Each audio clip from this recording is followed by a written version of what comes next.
করেননি, কিন্তু যে কোনো ধরনের মেশিন তার প্রথম রচিতাকে মেশিনটা খুলে দেখার এবং তারপরে সেটাকে আবার ঠিকভাবে লাগা।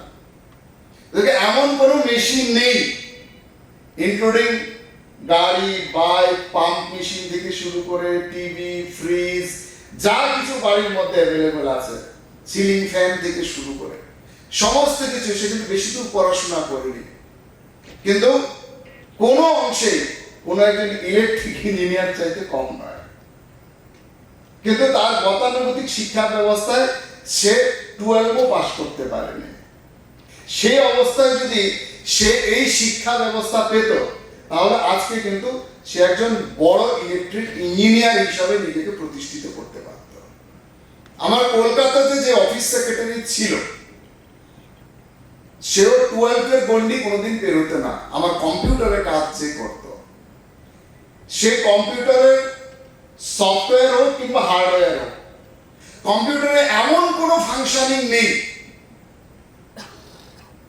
যে সে জানে না, এমন কোনো কাজ নেই যে তাকে দিলে সে কম্পিউটার থেকে সে কাজটা উদ্ধার করে দেয় না। কিন্তু তার গতানুগতিক পাঠ্যক্রমে মাধ্যমিক পাস করার পরে সে কোনোদিন 12 পাস করতে পারেনি, 3 বার পরীক্ষা দিয়েছে, তারপর ছেড়ে দিয়েছে, পাস করতে পারেনি।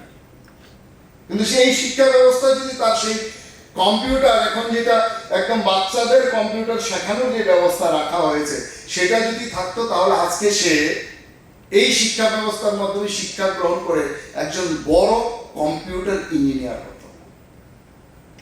এখন আমাদের বাচ্চাদের এই শিক্ষা ব্যবস্থার মধ্যে দিয়ে কিন্তু সেটা রাখা হয়েছে, যাতে তাদের দক্ষতা অনুসারে, তাদের রুচি অনুসারে তারা যাতে পড়াশোনা করতে পারে। আমরা 3 ইডিয়টস ফিল্মের যে ডায়লগটা, তো সে ফটো তুলতে ভালোবাসে, মা বাবা তাকে পাঠিয়ে দিয়েছে ইঞ্জিনিয়ারিং পড়াশোনার জন্য। আমির খান বলছে, তু वो कर जिसपे तेरा प्यार है, জবরদস্তি ইঞ্জিনিয়ারিং করে কোনো লাভ নেই, যেটা তুমি ভালোবাসিস সেটাই কর। আমাদের শিক্ষাটার ব্যবস্থাটাই নিউ এডুকেশন পলিসিতে সেই ভালোবাসা, সেই রুচি অনুসারে কিন্তু সেটাকে সাজানো হয়েছে। সেখানে মাল্টিপল এক্সিট এবং মাল্টিপল এন্ট্রি